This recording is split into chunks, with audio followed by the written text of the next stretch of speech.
Have you heard of the Four Tendencies? Now, the Four Tendencies is based on a book, or is a framework developed by Gretchen Rubin, and it talks about expectations and how we respond to expectations, the tendencies on how we respond to expectations. And now we're talking about outer expectations, so perhaps like a deadline of some sort, or inner expectations, like a desire for something, right? And when we're looking at inner expectations, that's like keeping accountable to some sort of internal expectation. Whereas, of course, the outer tendency is more keeping accountable to external expectations. Now, there's four types of tendencies on how we respond to expectations. There's the upholder, there's a questioner, there's the obliger, and there's the rebel. When we look at upholders, this is somebody who meets both inner and outer expectations. They find freedom through discipline. What do people expect? That's the question.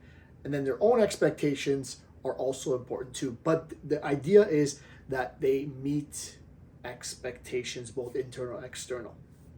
Questioners, on the other hand, are somebody who question all expectations. They need a valid reason. They need to be convinced. And if you give them a good reason why, if you have a good reason why, then they'll comply with the expectation. Then there's obligers who say, you can count on me, but for my internal desires, I'm going to need to count on you. They need external accountability. They need to have to uphold some sort of an external reason or expectation. And finally, there's the rebel. The rebels do what they want. They only do what they want. And they likely rebel against expectations. So it's almost like they might even do the opposite of what's expected of them or asked of them. And maybe a good summation of what that attitude is like, it's like, you can't make me, and not even I can make me.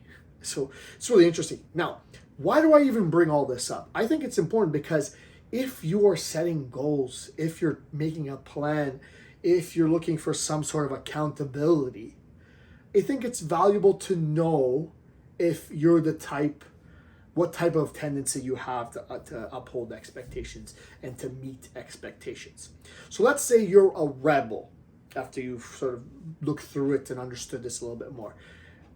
You almost need to be asked to do the opposite of what you want. So maybe it's like your doctor wants you to do your blood pressure, and you say like, oh, should I do it? And somebody says, nah, you shouldn't do it. And then your immediate reaction like, yeah, but it's for my health. So it's this rebelling against the expectation that somebody else might have. Now, rebels love to live in the present. So you need to play on that. You need to be in the moment. That might mean you wake up and you have a list of potential activities that you could do that meet your goal, and you get to pick from one of those. Really, it's about getting enjoyment in the present. So try to find things that you can get really immersed in and that you find enjoyable. Look at different options, something that you're free to choose, and you can kind of choose what you want to do. And sometimes that might be like you wake up and you're okay, today I feel like yoga. Tomorrow, maybe I feel like running.